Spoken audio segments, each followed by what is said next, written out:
rainy Tuesday, and luckily we're getting these early rains. Hopefully they continue here. Okay, we'll and to yours. I'm going to ask Director Harris to lead us in the pledge. Join me in the pledge to our flag. I pledge allegiance to the United States of America and to the one nation under God, indivisible, liberty.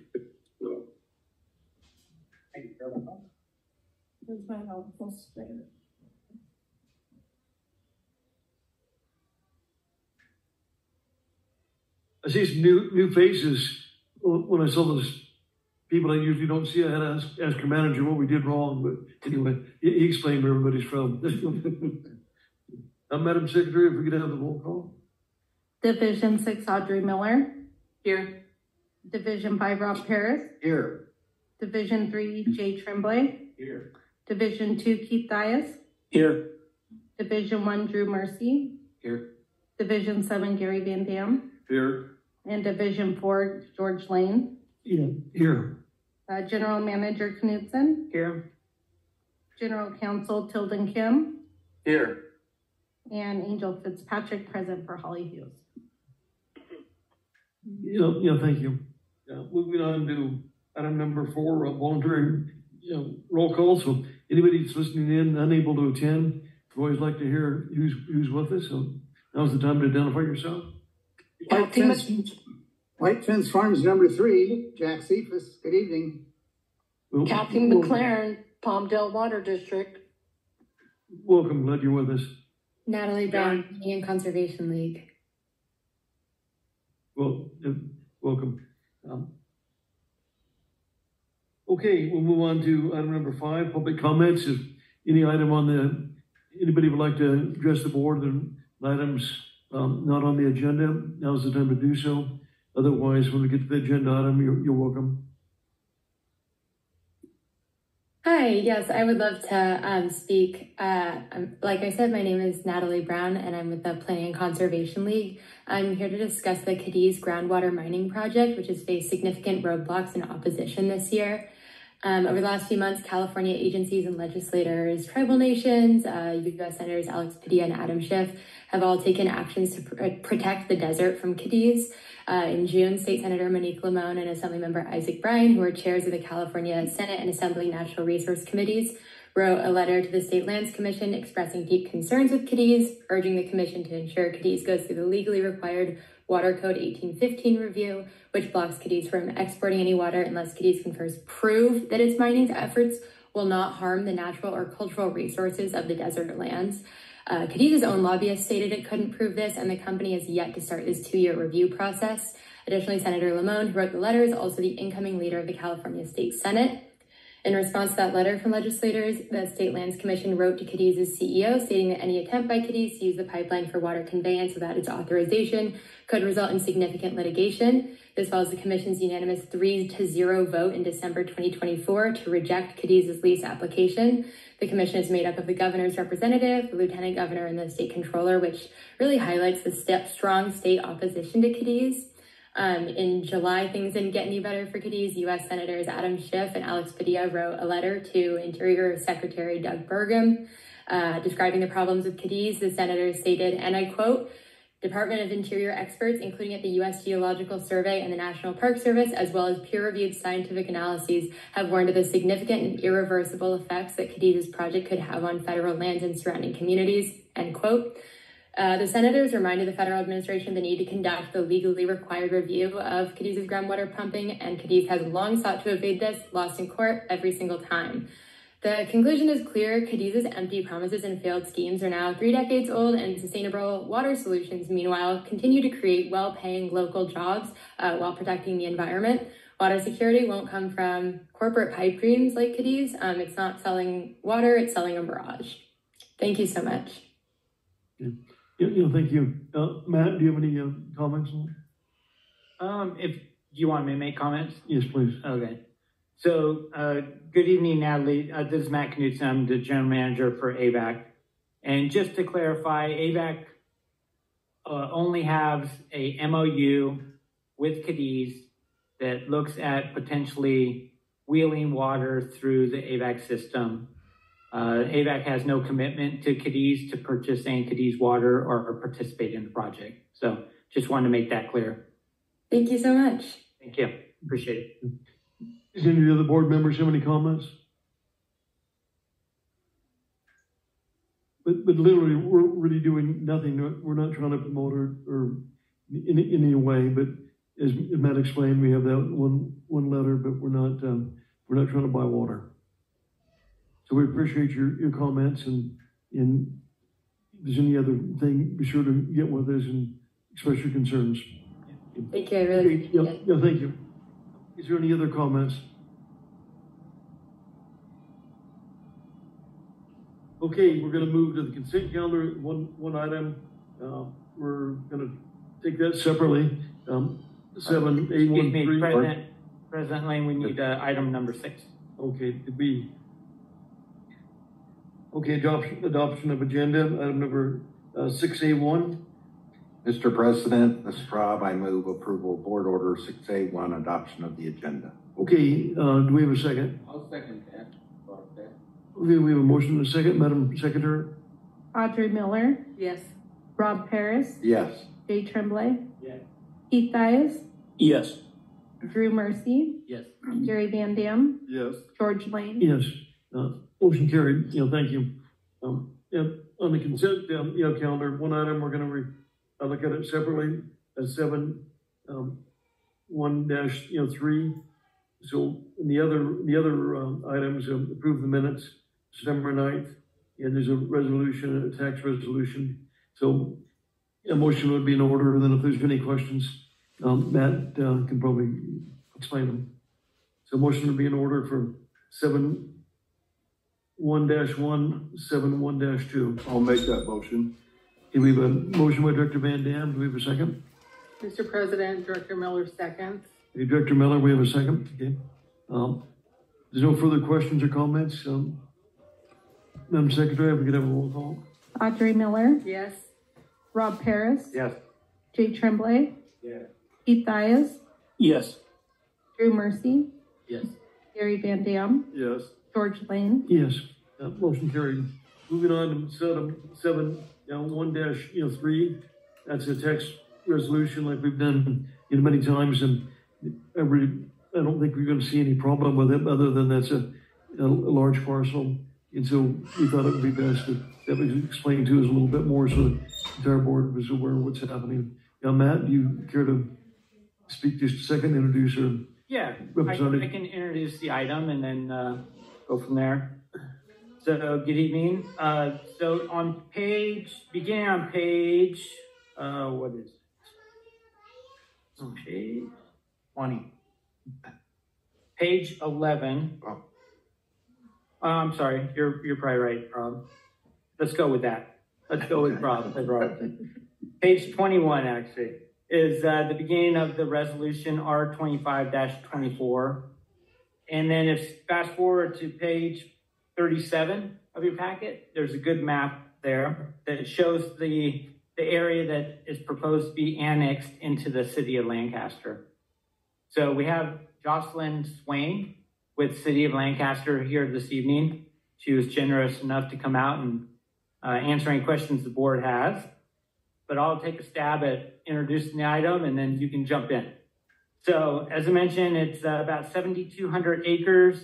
It covers the area between Avenue B and Avenue G, and it kind of straddles the 14 freeway between roughly 5th Street West and 30th Street West.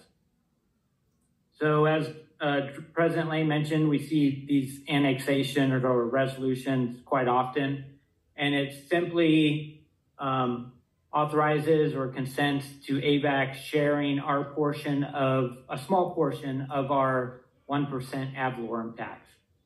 So being that this was a fairly large area, Teresa and I sent this resolution to our tax consultant, Dave Shea, and I sent an email out earlier and printed a hard copy of Dave's response on your desk. Director Dias, hopefully you saw that via email. Yes, I did. Yes. And as you can see from Dave's analysis, the the revenue loss for AVEK is very minimal. He didn't even put a dollar amount on it, just because AVEK's existing percentage of the 1% ad valorem is pretty small. So we're going to give up even a smaller portion due to this annexation. But as Dave mentioned in his email and what I've stated before, once this development or property gets developed in the future, the assessed value is going to go way up from what it currently is. So we'll see an increase not only in our portion of the 1% ad valorem tax, but also the state water project tax that we collect on all properties. So that's kind of it in a nutshell. Jocelyn, is there anything you wanted to add? Well, maybe you could come up to the microphone, please. And thank you for coming. Yeah, thank you. So the annexation is 7,153 acres, and the boundaries that he gave are accurate. As a subset of that, we're adopting a specific plan on 1,860 acres between Avenue D and Avenue F8, 20th to Sierra Highway. That specific plan is proposed for industrial uses. And there is one developer who owns 5 of the 8 planning areas within the specific plan and does propose to move forward with the construction and entitlement of 11.3 million square feet of industrial uses in those areas. They haven't submitted any specific development applications, and the zoning that's associated with the annexation, we mirrored what the county has. So the county's zoning designations, we basically adopted zoning designations that are very similar, but how we name them. There are only 3 exceptions. Leisure Lakes Mobile Home Parks is going to be mobile homes, the specific plan area, and then the sanitation district, all of the property they own, we designated that as public so that they can move forward with whatever they need to do in the future. There are a couple of smaller annexations as part of this. So the specific plan area will be annexed into the sanitation district, and the specific plan area plus Leisure Lakes will be annexed into Waterworks District 40. And there was a water supply assessment done for that and approved by the Board of Supervisors on September 30th. There are no other real changes that are moving forward at this time. And if there's any questions, I'd be more than happy to answer. Is there any questions from the board? Yeah, I've got a question. All this property is west of the 14 freeway? No. There's a sliver that's west of the 14 freeway from 30th to the 14. Everything else is east of the 14. So the annexation boundaries are actually Avenue B, Avenue G, 30th Street West, and then Sierra Highway and Edwards Air Force Base, because it's not a nice straight line. And that's the boundary of the annexation. Okay. Yeah, I look at the map and it's a little bit hard to tell on the map exactly where they... I'm sure. I've just been living it for the past year. So. Right. Yeah. And what's the benefit to the city for?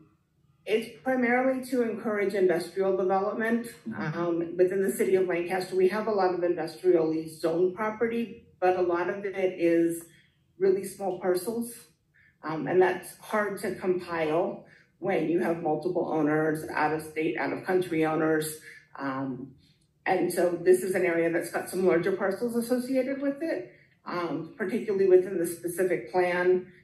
There is one owner who owns about 900 acres, and they are an industrial developer. So it helps us provide living wage jobs here. Okay, is there any further questions or comments? If not, a motion would be in order for 7A-1.3. Do we have a motion?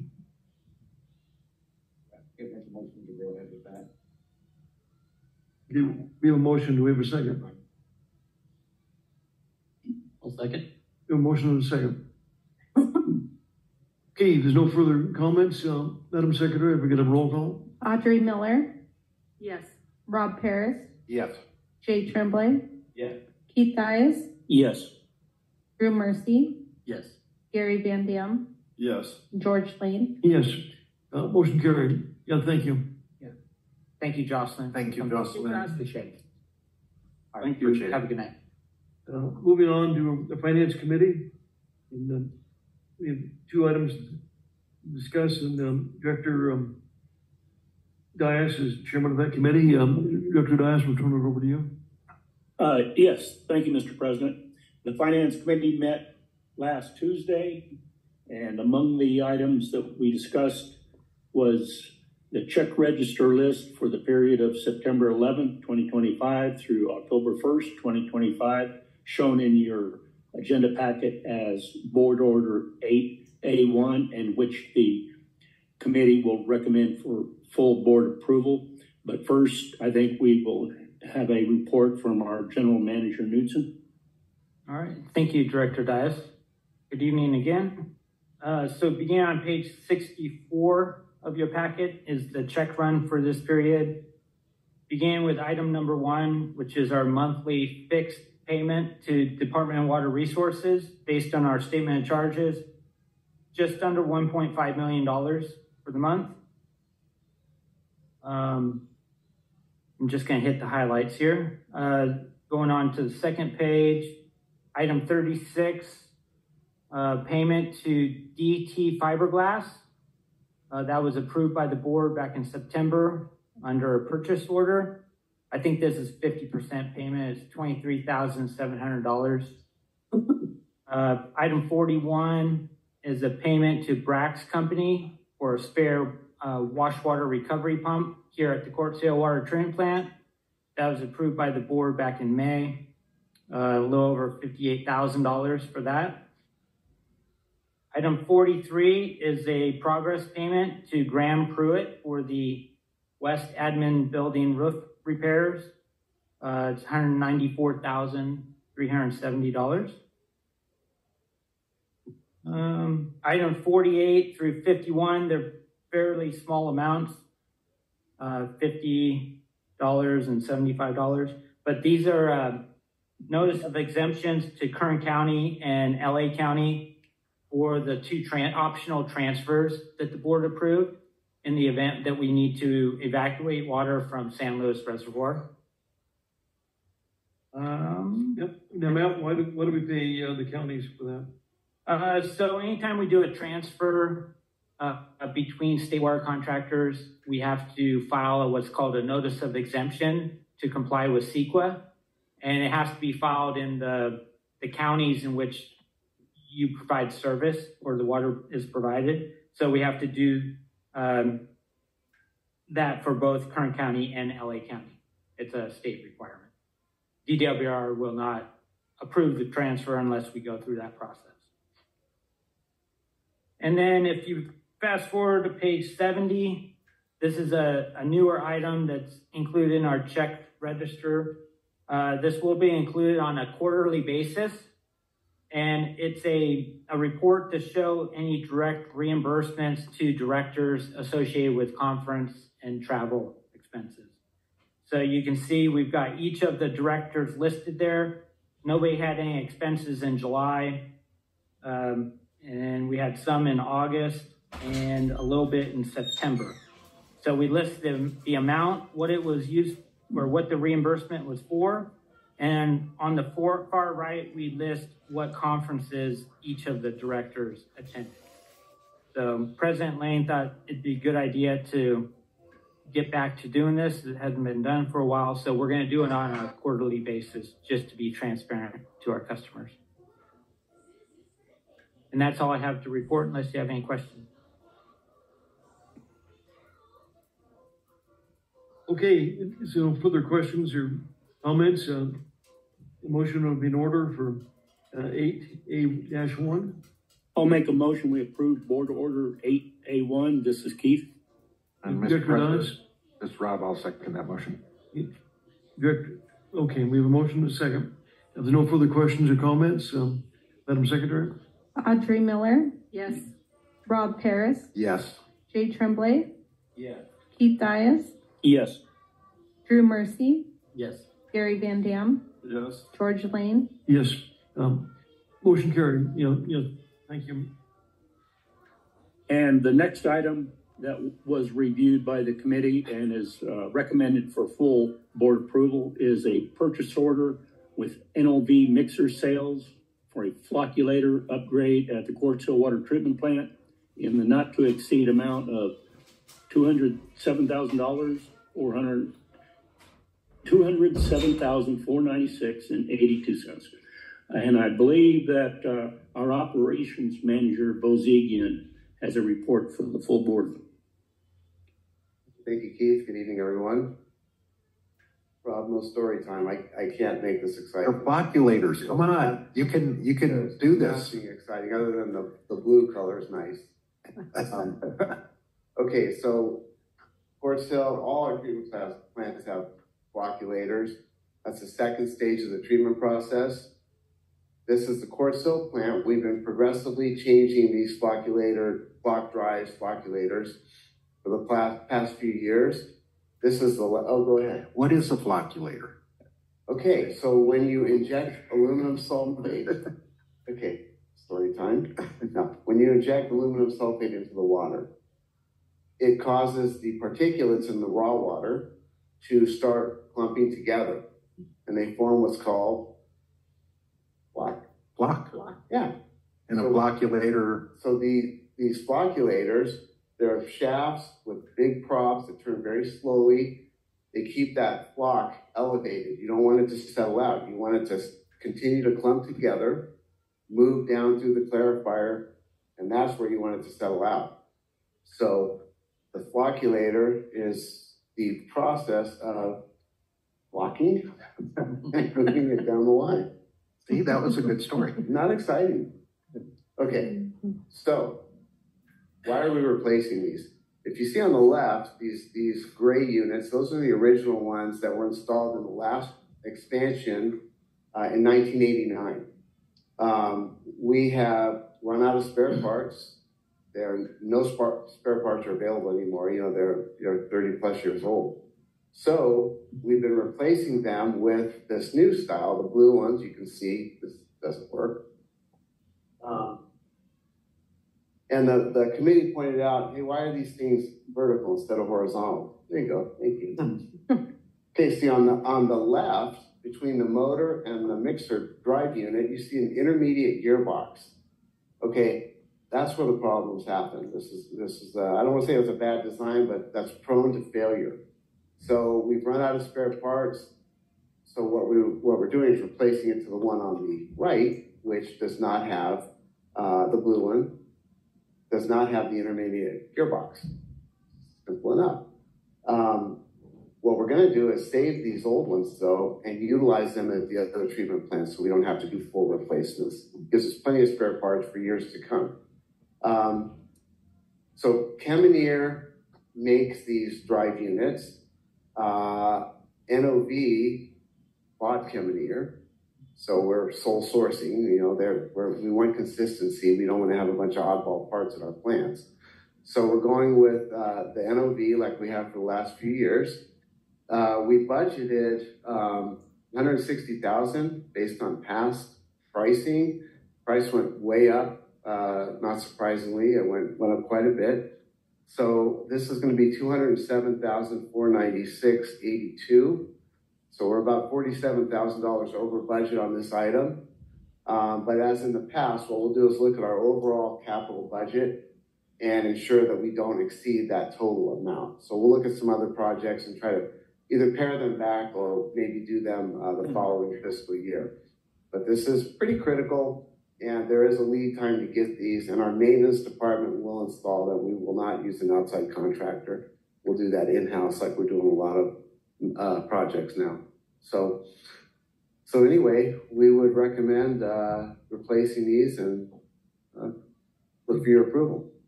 Don, are those the last four? They're the last 8 are they 8? 6. The last 6 at the Quartz Hill plant. That will complete the whole plant. Is that 700,000? Is that for the 6 of them, or it's for all 6? Yeah, for all 6. You said the gearbox is still bad a lot. On the old style. Yeah, I don't remember that guy, but you sent a part to some guy before and you made one way better. than the ones were before. Oh, that's Brian from Yeah, R&B. thank you. That's Matt's favorite contractor. Yeah, it's in a sense. Yeah. Send him a picture of that gearbox and send him one of the old ones. Well, he probably could, but it'd probably be a lot more. So we'll just stick with the factory on this one. Yeah, So, 2 questions. Oh, yeah, Gary. What's the warranty? Oh, I'd have to check, Gary, but it's probably 12-month warranty, like most of these pumps and things that we buy. Okay. I'd have to check on that. And then how long do they last? Well, these other ones lasted 36 36. years. And They were new. They were brand new the year I got here. So cool. I think I'm probably more worn out than they are. Anyway. Thank you, John. Okay, if there's no further questions or comments, item 8A2, do we have a motion? Mr. President, this is Rob. I move approval of board order 8A2 to buy our new flocculators for $207,496.82. Motion by Director Parrish, I'll second. second by Director Miller. Madam Secretary? Audrey Miller, Yes. Rob Paris, Yes. Jay Tremblay, Yes. Keith Dias, Yes. Drew Mercy, Yes. Gary Van Dam, Yes. George Lane. Yes, motion carried. You know, John, every time you come to the lectern, you cost the agency a lot of money. And when, Yeah, but Teresa makes the money. So true, you know, when she comes up, you know, she makes. Yeah. Thank you for being kind. Thank you. Thank you. Great story, John. Okay, moving on to water, conclude your report. That was Keith's report. Oh, excuse me, you're right, Keith. Keith, are you finished? I'm sorry. Yes, that concludes the Finance Committee report. Okay, thank you, Director Dias. Moving on to Water Projects Committee. Audrey Miller is chairman of that committee. And Audrey, these 2 items, we'll turn it over to you. Yes, the committee we meted on September 26th. And we're happy to say that on 8B1, we actually have, well, it's actually both items. We actually have our friends from Kern County, and Robert Ball's going to talk to us a minute, I believe. Yeah, if that's what Matt says that he's going to do. Yeah. And so, yeah, Robert Ball is here. Robert is with the Kern Council of Governments. And they've got a project along Highway 58 at California City Boulevard, where AVEK owns some property and they're requesting some cooperation with AVEK. So we thought it'd be good to have Robert come in, go through his presentation, and then give direction to staff to authorize working with Kern County Council of Governments to work on the necessary agreements of what they're looking for. We just didn't want to get too far out in front of the board of what they're requesting. So with that, I'll turn it over to Robert. Yeah, thank you, and we appreciate you coming. Thank you. Chair, council member, or board members, appreciate this opportunity. I can't thank you enough. Your staff has been really good to work with in this process and understanding it. Just wanted to introduce myself. I've been the planning director at Kern Council of Governments for quite some time. With me also from Kern County Public Works is Yolanda Alcantar and Val Gomez, and they'll be doing the bulk of the work. This may be my last little bit on this. I've been trying to gather the funding for this project. It's a safety project. And today we are here. One other thing about myself, I work for Kern County Supervisor Parlier, and I also work for the Mayor of California City, Mayor Hawkins. And they're very interested. They've asked me to push this project along and see what we can do to come up with a solution on an important safety project that affects the North Gate entrance to Edwards Air Force Base. And we're asking specifically for an easement on AVEK property for paving a road. And so that's what I'm going to be showing you here today.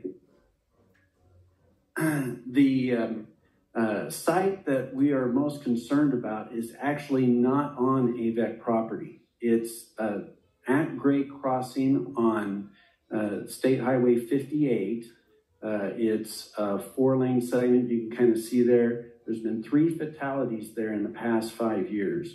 And the worst part is the left turns where people have to go into that center median and then jump across the oncoming traffic.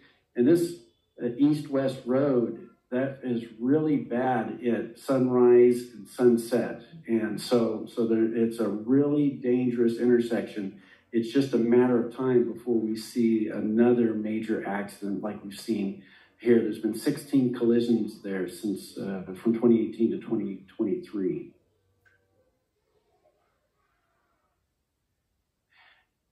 The road that we're interested in doing is actually kind of creating a bypass so that vehicles can actually navigate and not have to go through that intersection, but go through an interchange 2 miles to the east at 140th Street East, which is parallel to the Northgate Boulevard north entrance to Edwards Air Force Base. And there's an existing overpass at that location. And this is a lot cheaper than building a full interchange, which we do not have the funds for at current Cal City Boulevard, but we plan on doing one day. But to build that interchange, they're going to need a frontage road or an alternative because they'll have to close down that intersection. And so the logical alternative is actually using the existing right-of-way where there is an existing dirt road already used by vehicles that back up. And we have about 1,200 vehicles per day that are going to Edwards Air Force Base from California City. And during peak periods, they're backing up. And so they're taking the AVEK right-of-way across over to 140th Street. So what we'd like to do is request an easement so that we can pave that right-of-way and reduce the safety hazards related to that. And then at the same time, close or remove that existing at-grade crossing at the current location. Basically, raise up the median and eliminate that median crossing so we don't get those T-bone, those fatal T-bone accidents that are happening at that intersection.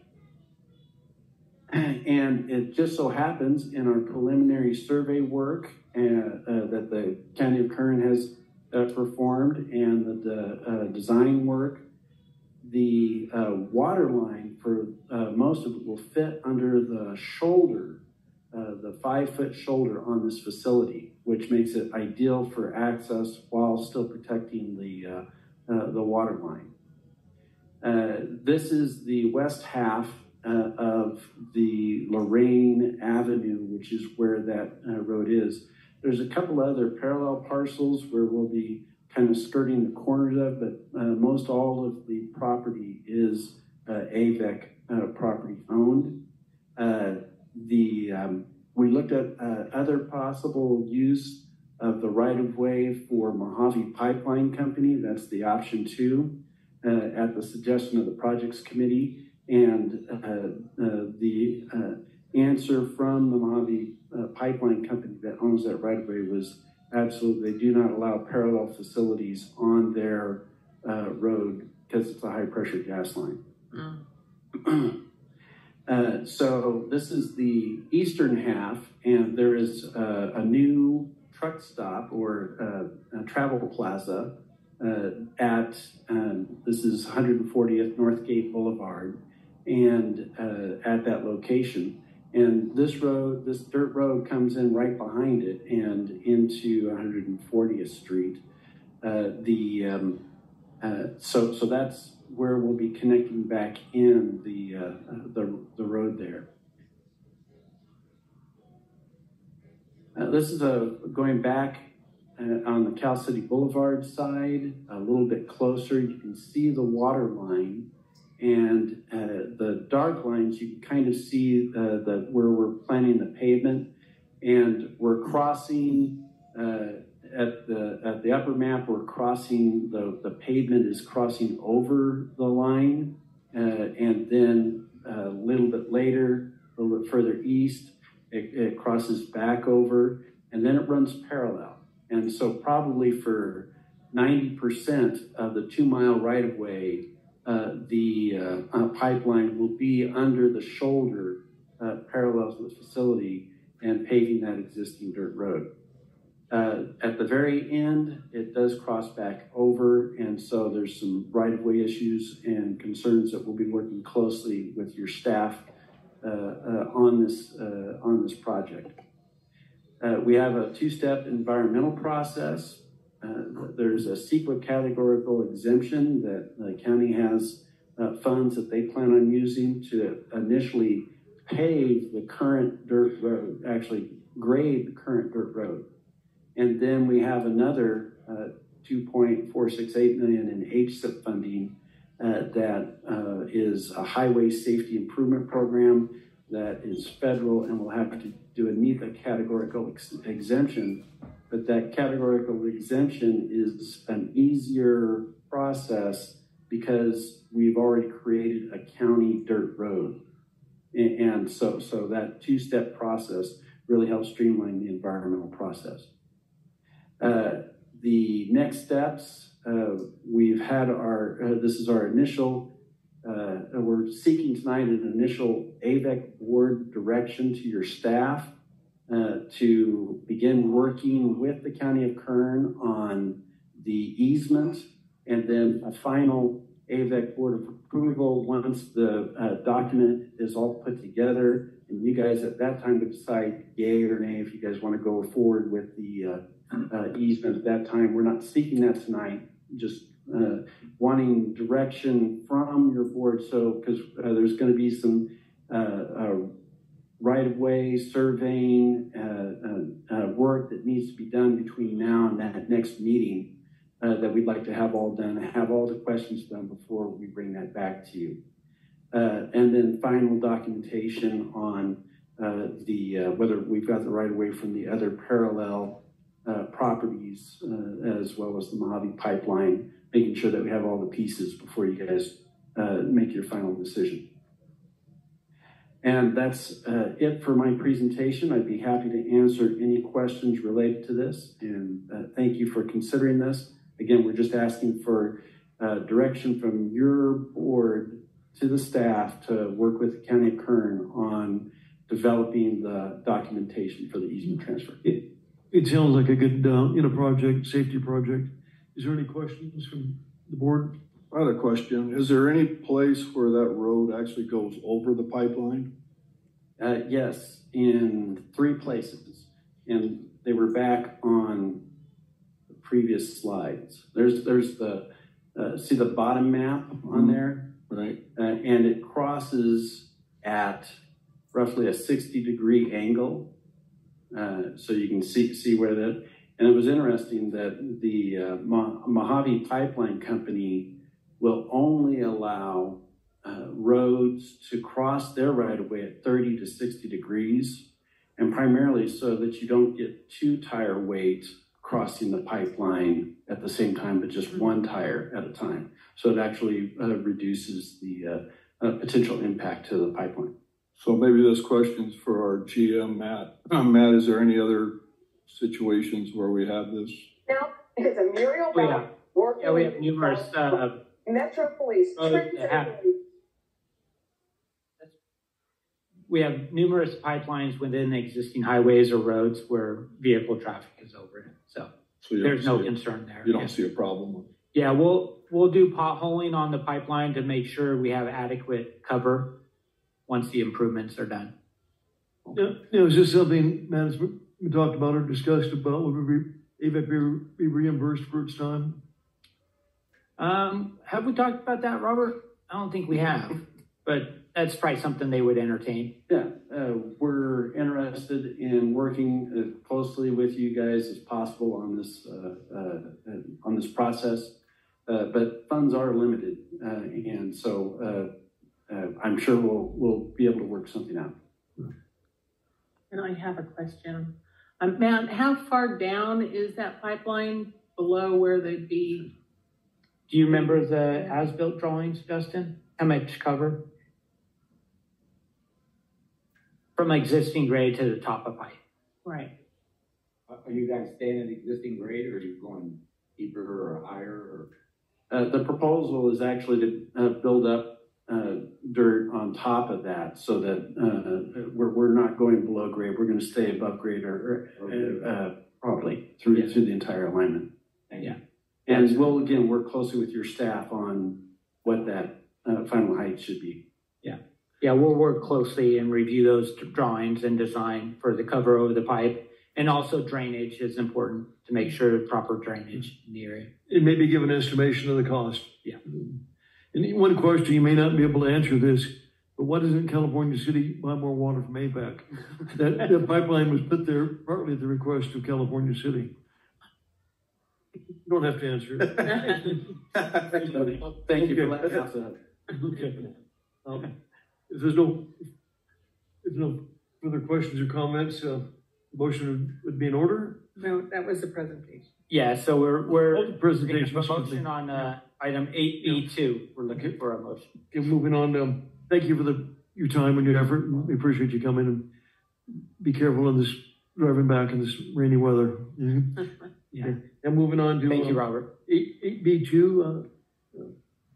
Yeah, that's the considering the board to consider having our staff work with Kern County on this project, and Matt can clarify more. Yeah, we just wanted to let the board hear the presentation that was given to the Water Projects Committee, hear about the concept, and make sure the board was comfortable with the concept before we spent a lot of staff time and Kern County spent time on the project. So we're looking for direction or consideration and possible action on directing staff to work with the County of Kern to develop a transfer agreement for the property along Lorraine Avenue that would be brought back to the board for approval. And the committee was agreeable to, in favor of that. As you recommend we go forward with it. We recommend you go forward with Maybe a it. motion would be in order. And a motion, Okay. I will move on 8B2, that we go ahead and let the staff. Chairman, second. Miller. Who was the second? Second. Director Van Dam. Okay, no further questions or comments, Madam Secretary? Audrey Miller, Yes. Rob Parrots. Yes. Jay Tremblay, Yes. Keith Dias, Yes. Drew Mercy, Yes. Gary Van Dam, Yes. George Lane. Yes. Motion carried. Good luck. Thank you. Thank you for coming. Okay, moving on. Next on the East Side, Water Bank Committee. And Director Mercy is chairman of that committee. We'll turn it over to you. Thank you, Mr. President. We had our first meeting. I'll go ahead and have GM Knudsen All right. have a report. Or is it? Yeah, Justin's going to do this. Okay. It has my name, but Justin put together one slide we have and the memo in the board packet. So, all right. Thank you, Matt. Good evening, President Lane, members of the board. Just a brief one slide. We've got a new committee, the East Side Water Bank Committee, and we met on October 9th for the first time. The members of the committee are committee chair Director Mercy, Director Miller, and Director Tremblay. So the primary objective of the committee is to oversee and guide the development of an expanded water banking project with San Gorgonio Pass Water Agency. And that's associated with the recently executed MOU between AVEK and San Gorgonio for that same purpose. So we'll meet many times in the future as the project progresses and develops, but for our inaugural meeting, the only topic of discussion was the request for proposals for a feasibility study that was drafted and circulated for the initial feasibility of a new water banking project for AVEK and San Gorgonio Pass. So that was circulated on October 3rd. Proposals for that RFP are due on November 7th. And so once we have those proposals back and staff has an opportunity to review those, we'd be bringing those back to the committee for review and maybe consideration to move forward to the board. But so that's the initial action or, in the next steps for this committee. But I think that's about it. Anything else, Matt? no, I think you covered it well. We just wanted to keep the full board updated on the formation of this new committee and what they're tasked to work on. Okay, thank you. Is there any other questions from the board? Thank you. All right. Thank you, Justin. Good job. Mr. President, I just want to add one more thing. We talked about. Yes. I think we're going to take a little committee trip out there, though, to look at everything in person as well. Good. Committee trip or director's trip? Well, we talked about it as committee, but we could open it up to the full board. Invite some of the other. Yeah. Are you happy with that? Okay, thank you. It is in Director Van Dam's territory, I believe, so he may want to be there. Yeah. Okay, moving on to next item number D, executive committee and ad hoc. For years, the cities, Palmdale, Lancaster, and others have maybe thought the water district should be more autonomous than what it is. It's pretty much ran completely by the county, which they've done a fairly good job. And there's been some discussion through the years about having an independent board and elected in a board. And there was a letter we would like to send Matt, asking that it would be an elected board either. I don't know if they'd have total control or just an advisory board. Do you want to discuss that a little bit? Yeah.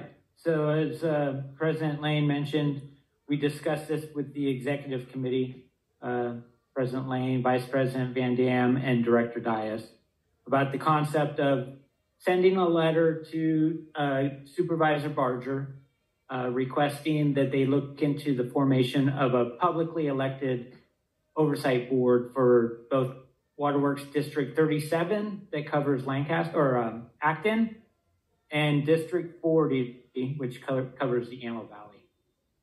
So on page 80 of your packet is a draft letter that the committee and I put together. I cuts right to the chase that AVEK board is requesting the supervisor look into the formation of a process to move towards a publicly elected oversight board for District 37 and 40.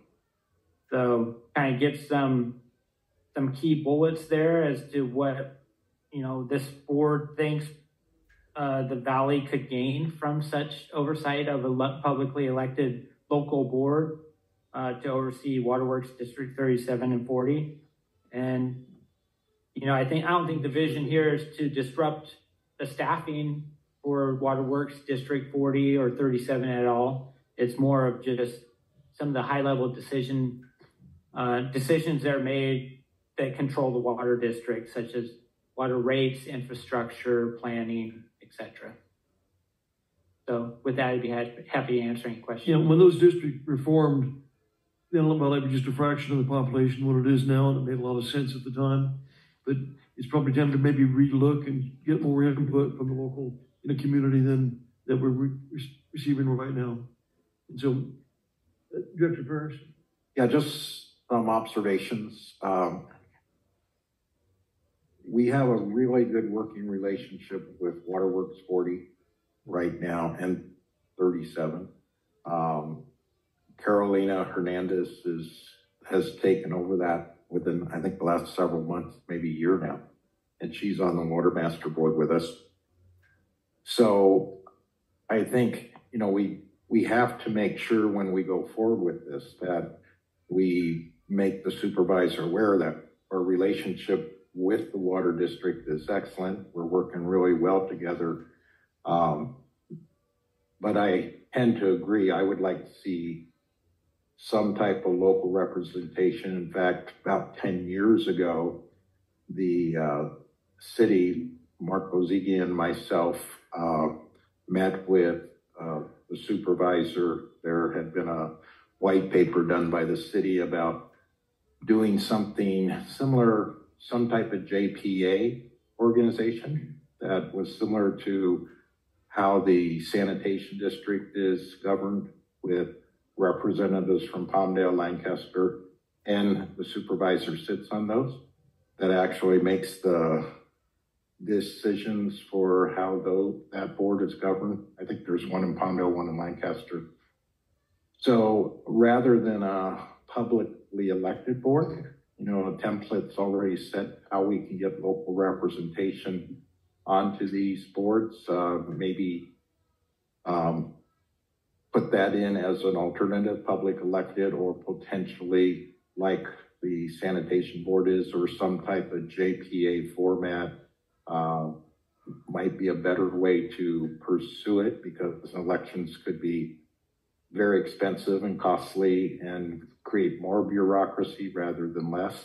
And the whole idea of doing this is to put local representatives on these boards, where right now there's 5 supervisors, 4 of them have nothing to do with the Antelope Valley, that are making decisions about these waterwork districts. So in concept, I'm very much in favor of this. I think we need to make it really clear that we're not having any problems with waterworks, that we're happy with the relationship our staff has with them, that Carolina Hernandez has done a great job. But we see that it would be good to have more local involvement with them. So that's my comments. Yeah, those are good. Those are good comments. You know, Robin, through the years, you know, there's been discussion, probably goes back much more than 10 years, about they're trying to do something a little different, but this is just a start, and the letter is pretty benign, and just maybe start a discussion. And so it doesn't really say we're going to do it one way or another, but just to see what the input may be. And so I think that's a good start, you know, this letter is. Yeah, I think the letter is good. I just, I don't want to put off the Board of Supervisors in any way. I want it to be more of a positive thing. And we already have a template how we're doing it. And I mean, if their decision is to make it a public elected board, I think it'd be much easier to work within a framework of what they're already dealing with. So maybe put in an alternative in the letter, like public elected board, or a board much like you're doing with LA County Sanitation District. If public elected, you get, you know, the input, everybody has an opportunity. You're publicly elected, and Kathleen Barlow, she's done a good job, but she's going to be termed out, and we don't know who's going to be her replacement. And Carolina, she probably does a good job, but unfortunately, people come and go, and so sometimes there's been most of the time, I think we've had very good representation, but there's no guarantee it'll be in the future. But anyway, you know, the way it's written, you know, that's, you know, there'd be further discussion, and I think it's a good start. So are you open to a small edit to say public elected, or something like we're doing with the LA County Sanitation District now? I think an elected board would be the benefit of all the residents of the Antelope Valley. Everybody has an opportunity. Have we looked at what the cost of a publicly elected board? No, there's cost, but it would be done in conjunction with other elections. So yeah, I have no idea what the cost or something like that would be. I just want to, in concept, I agree with it. I just don't want to focus on publicly elected board because of the cost, and potentially they just look at that and say, no, that's not possible. Just keep open the conversation for some type of JPA, publicly elected, like sanitation district. I just don't want to focus in on just one way of doing it without knowing what the costs would be. Well, this opens up the discussion process. And, right. So I think it's a good letter. I think it's a good letter too. I just think it should be open for edits. But I know Drew is very involved in the government and elections and things, so I wonder what his input is. Yeah, I'm good with that part of the letter, but I do agree, because it's a way of just opening the conversation. So I see that. But I do like Rob's point about just something to a line in there about this is not a reflection on the current working relationship, which is very positive. Just knowing how those offices do, you get a letter, it's like, hey, why are they mad at you? It's like, no, that's not the case. So. Well, this letter opens up the discussion. And right. But I think, you know, just something that says this is, you know, for greater public input, but not a reflection on the good working relationship we have with them. But we absolutely, need more local input on these matters. Well, and it cuts the bureaucracy too. Okay. Is there any further discussion, any comments? I'm just wondering, are there other water districts that are in different areas that have a co-op like that as an example of what we could be referring to? Like, I don't know water districts. I know LA County covers Malibu too, but they run it the same way as they do here. Again, the closest thing I know is the sanitation district, and it has representatives from, depending on where it is, local representation with the supervisor as part of that. And I think that is certainly something that the supervisors already know works well and might be more inclined to move forward rather than to bury an idea about an elected board. I wouldn't have a problem either way. I just don't know what the costs would be. And I think opening up the conversation is excellent. Well, this is to start with this. This is to start with the letter, and I think it's a good start. So are you open to edits or no? Years ago, it's been some years, I attended some of the sanitation district, meetings. Right. And my observation was it's completely staff ran, and people had no clue what was happening. They'd come in uninformed, and you didn't have the input from the public. And I think it's going to serve the taxpayers, the residents, they don't value much more to have an elected, board than it is an appointed by the cities. And if anybody has a question about that, just start attending some of the meetings. But it was very disheartening how the people, the knowledge when they came into those meetings. They had one representative from the city of Lancaster, one from the city of Palmdale, and it was supposed to have been the supervisor, which never attended one meeting. And so that's why I feel fairly strongly an elected board is going to serve the residents and taxpayers much better than an appointed board. Actually, I've seen the supervisor starting to attend last sanitation. Excuse me? I've seen the supervisor, our supervisor, Catherine, attending a lot of the sanitation and local meetings. Well, it's been several years, but the times I attended it, I never saw one time.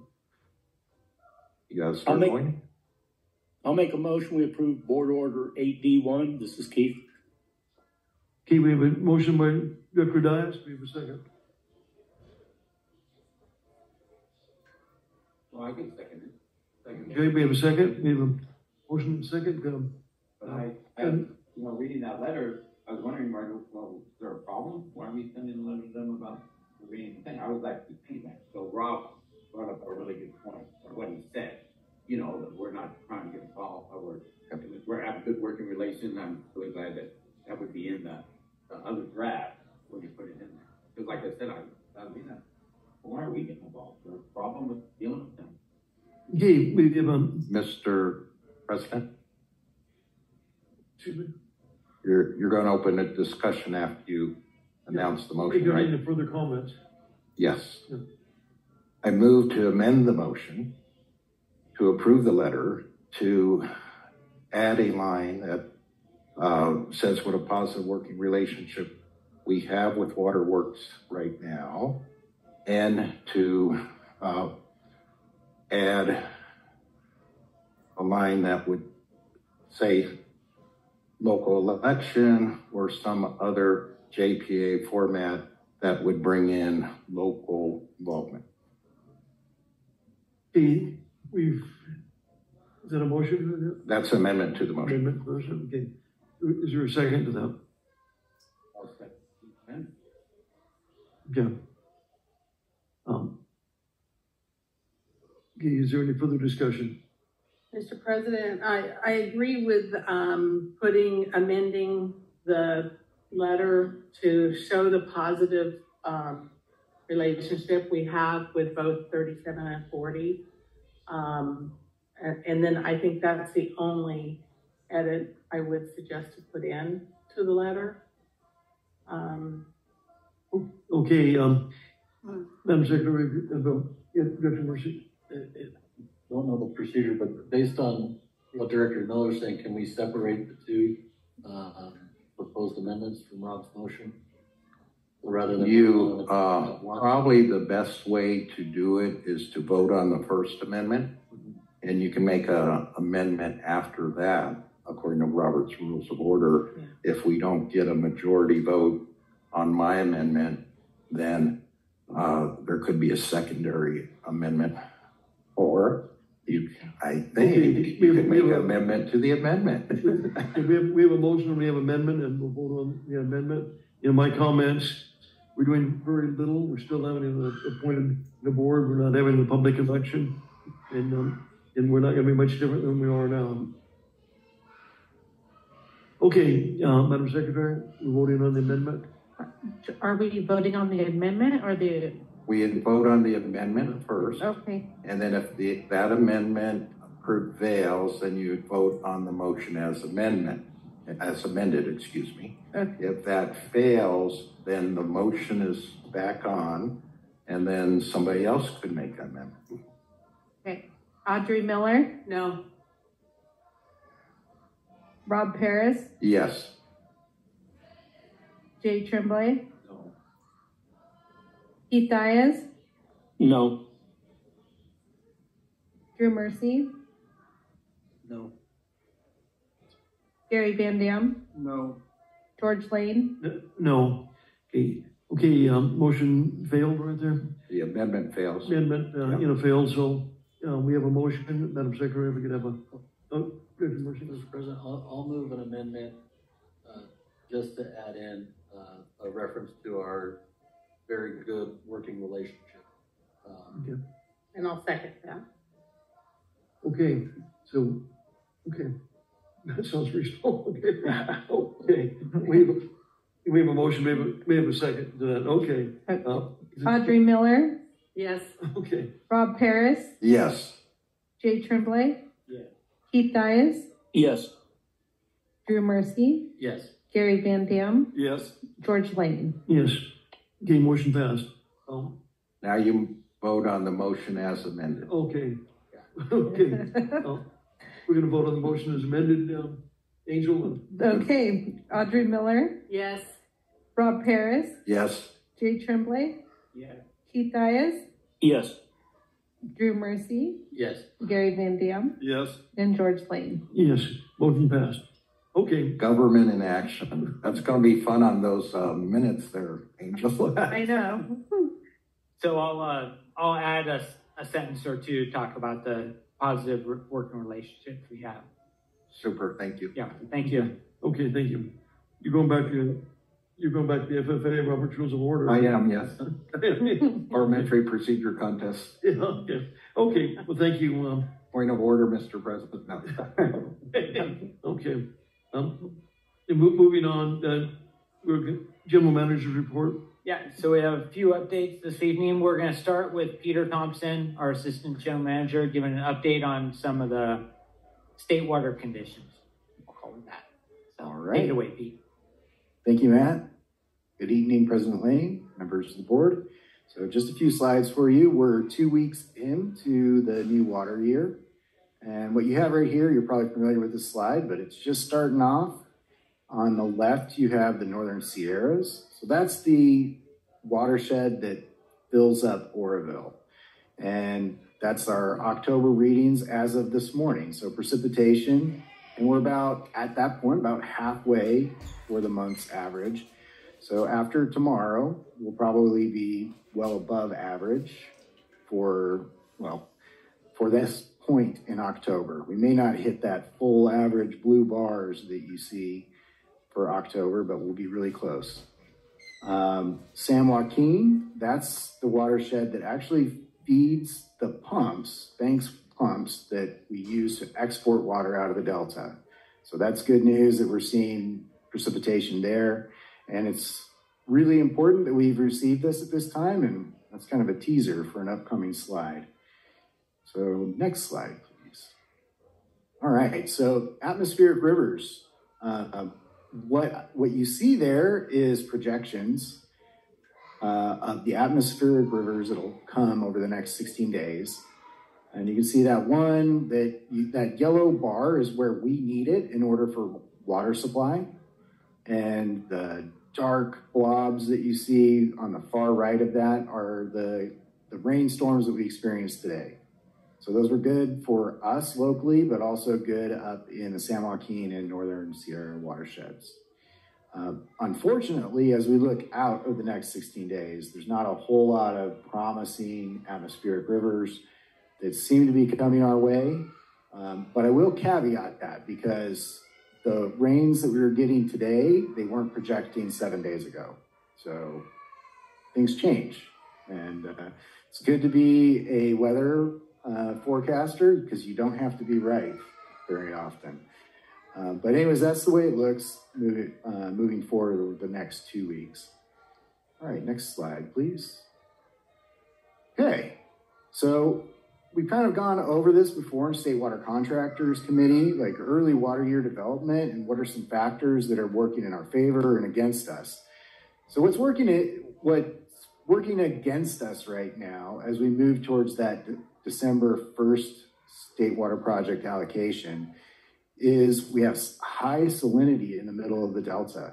So that's been a combination of lower runoff from both the San Joaquin and Sacramento River, but also some tidal anomalies that have brought in salt water into the center of the Delta. It's actually a water quality constraint. We don't want to pull that salty water into the pumps, so they've slowed down pumping during the first part of October. Fortunately, with these rains, maybe that'll be enough to push that salinity back out of the range of our pumps. So we're hoping we'll watch the salinity over the next week. What also is working against us is when we look at the 3-month forecast, it shows warmer than average, which we want cold because that will store that water as snow in the Sierras for later runoff. If it just comes as rain, then we just lose it really rapidly out to the Delta. Next, I already discussed this, no atmospheric rivers showing up for the next 10 days, according to the forecasts. Slightly negative as we have that weak La Nina condition, but weak La Nina is kind of a wild card. We can get really wet or really dry. Ironically enough, it usually means low precipitation for Southern California, and we're getting rain today. But highly variable, typically lower production than a El Nino year. What is working for us is we've got off to a good start. We'll be slightly above average for this time of day or this time of the month as of tomorrow.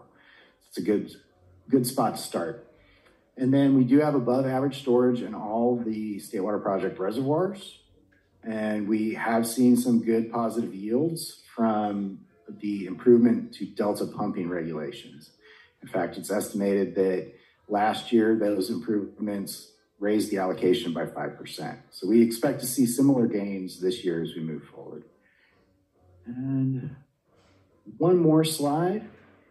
So we've been talking a bit about the risk of spill of San Luis and possibly losing some of our water supply that we have stored there. This graph shows what's really going on in San Luis Reservoir right now. So that the dark blue represents the water stored by the State Water Project. The light blue is the U.S. Bureau of Reclamation's water. So we, the State Water Project, are at about 80% capacity of our share. However, San Luis Reservoir itself is only at about 50% capacity. So we can technically spill when we reach our full capacity, which is about 200,000 acre feet away, which could happen by the end of the year. However, one of the things we're working on right now with DWR is to have an agreement with your U.S. Bureau of Reclamation to allow us to surcharge into their capacity temporarily so we accumulate water rather than spill. So we're working on that, and that would present better water yields for everyone and would significantly lower our spill risk going forward. But we'll keep you updated on those negotiations and on the spill risk as the water year progresses. And that's the last of my slides, but I'm happy to answer any questions. Okay, thank you, Peter. Any questions or comments? I have one question. What do we use? What's our average rainfall in the month of October? Oh, let's go back there. I can give you the real number. It's 2 point. We got 2.8 in the Northern Sierras and 2.1 in San Joaquin. Okay. And here in Lancaster? Oh, I'm not sure. It's usually not much. I'm sure we're above average for October right now. Right. Director Parrish? Yeah. You will slow through what you just said about the so potentially if we went as it sits right now, if DWI shares double the 1,062,188 feet, we technically would still, although we were nowhere close to the full capacity of family address. That's correct. It has in the past.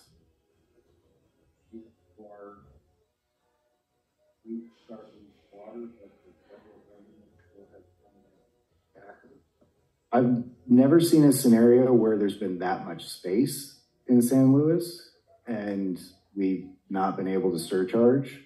So I'm very hopeful that we'll be able to get an agreement with the Bureau to, it just makes sense.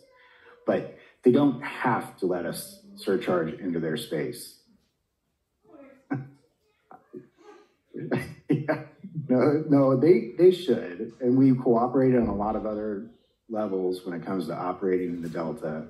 It would be a pretty poor politics on their side not to let us surcharge into their space.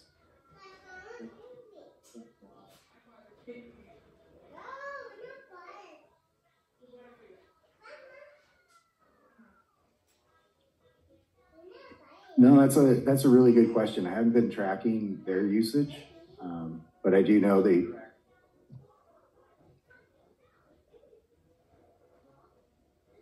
have been. I think probably the key driver is the Central Valley project is primarily agriculture. Yes. So they're using it to either bank or put on their crops, whereas the State Water project is mostly municipal. So a lot of agencies like AVEK are holding water over deliberately in San Luis Reservoir in order, just to hedge against a dry year next year.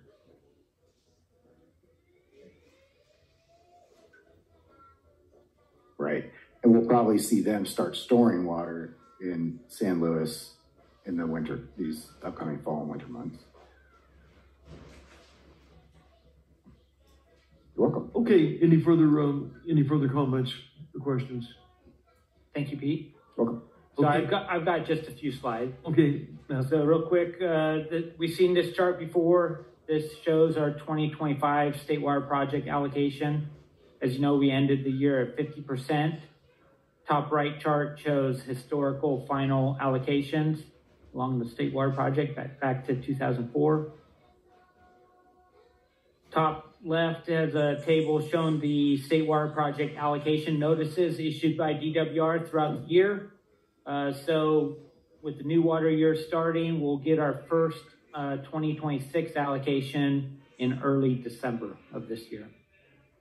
The bottom left shows all of the State Water Project supplies available to AVEK this year. So a little over 105,000 acre feet total available to us. You can see the breakdown there of the carryover, table A, some non-State Water Project, and some return obligations to AVEK. That makes up the 105,000 acre feet. Chart on the bottom right shows how we're using that 105,000 acre feet this year. So our direct deliveries to our customers, just under 30,000 through State Water Project. We had some return obligations that we had to meet. So that was about 5,500 acre feet. We recharged a little over 45,000 acre feet in our various water banks. And then you can see the 25,000 that we're holding back in San Luis that Peter talked about. So that makes up the use of all of our supplies this year. Next slide, please. So as far as banking supplies and our groundwater production rights, the charts on the left show our bank supplies.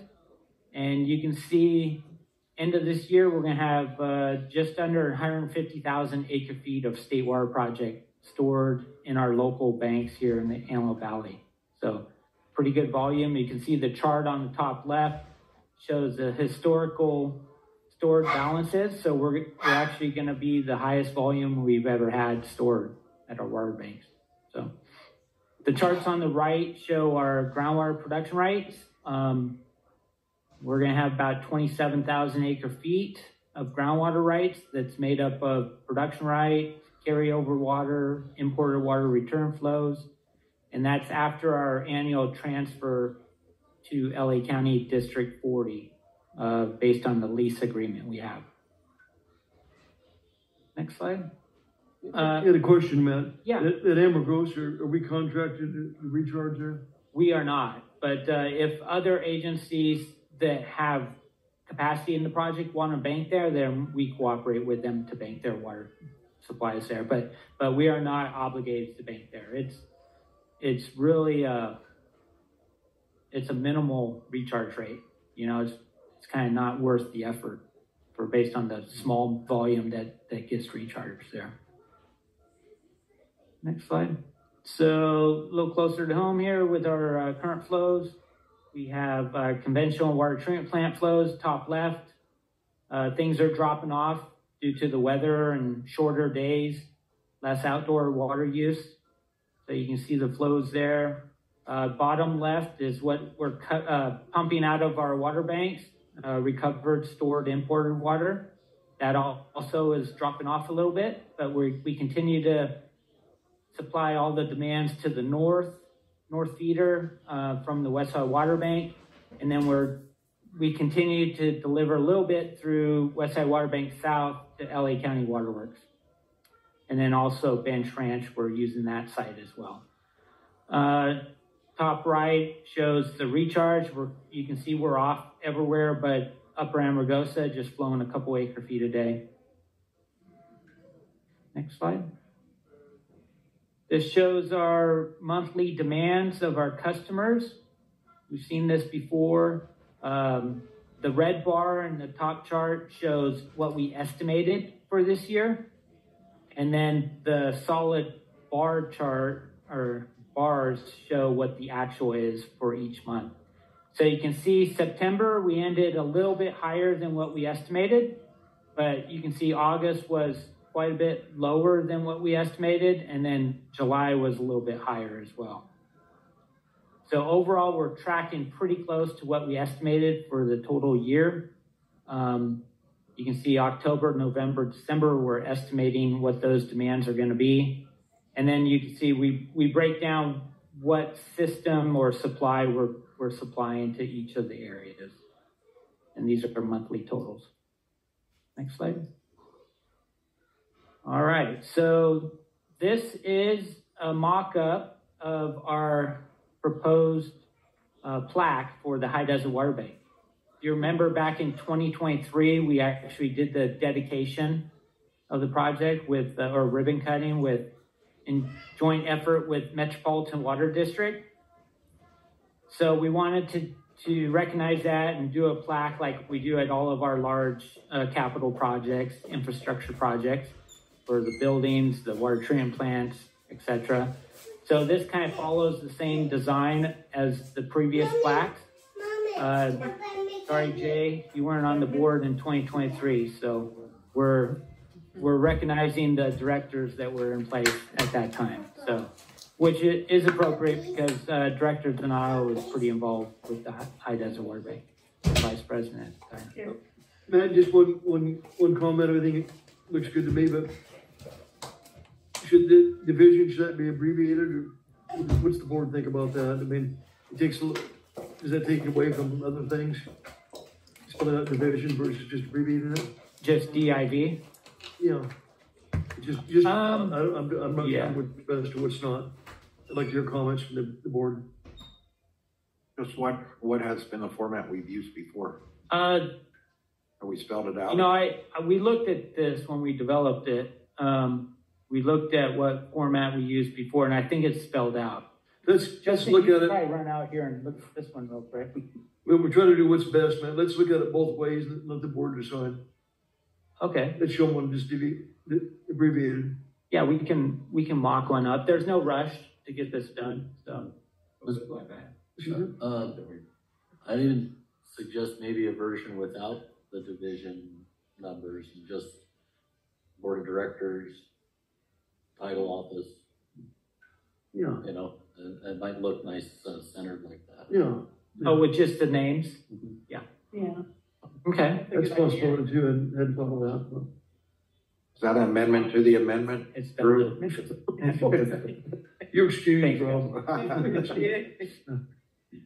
Okay, but that's a thought. Do you want to mock a couple options and come back? Show one abbreviated and show one just the director's name. Okay. Did we get everybody's name correct? How they want it shown? This is Keith. You can drop the R. Okay. Thanks, Keith. I'm keeping my T. You keeping your T?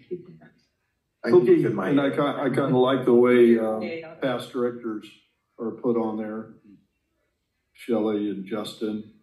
Yeah, they were both involved with the project. Good job. Yeah. All right. Okay. All right. We'll bring back a version. Okay. Yeah. Thank you. Moving on. Does that conclude your report? I want to share a funny story with you.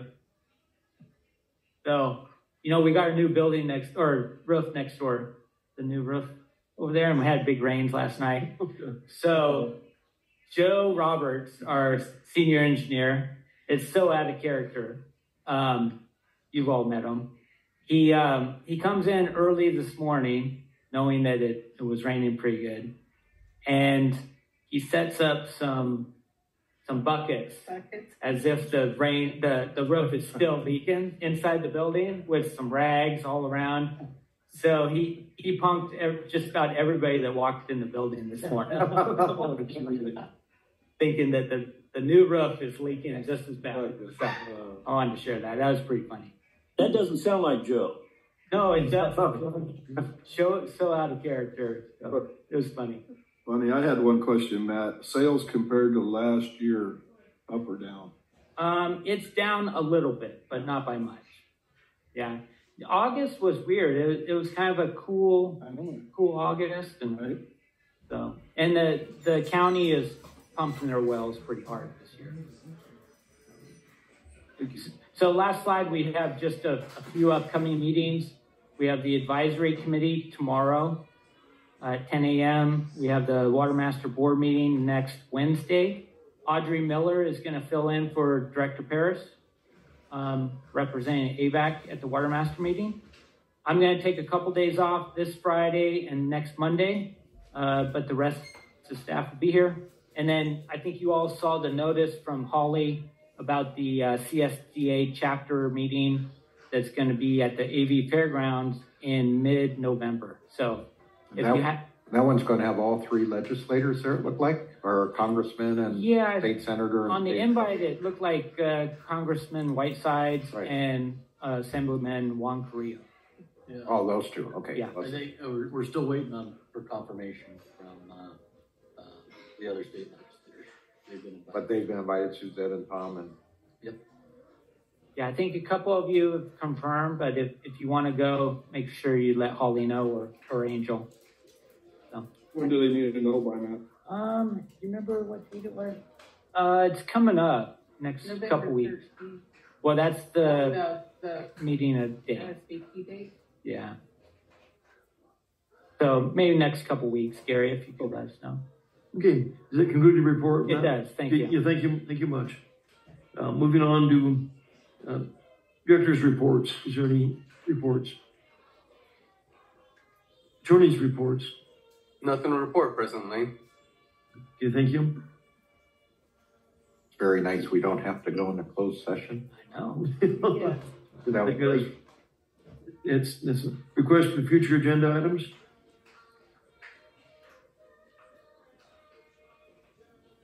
Okay, motion to adjourn would be in order. Is the next meeting, is it going to be 2 weeks. Okay. Yeah, on the 28th. Okay. We're back on our regular schedule then. Yeah. Okay, motion would be in order. Mr. President, I move to adjourn. We have a motion by Dr. Muller. Second by Dr. Gary Van Dam. Madam Secretary? Audrey Miller, Yes. Rob Paris, Yes. Jay Tremblay, Yeah. Keith Dias, Yes. Drew Mercy, Yes. Gary Van Dam, Yes. and George Lane. Yes. Motion carried, we're adjourned. Good meeting, everyone. Thank you. Drive careful. Check the Dodgers. See you, Drew. Careful in the rain. Good night, everyone. Good night. Bye, Julie. Bye, Teresa.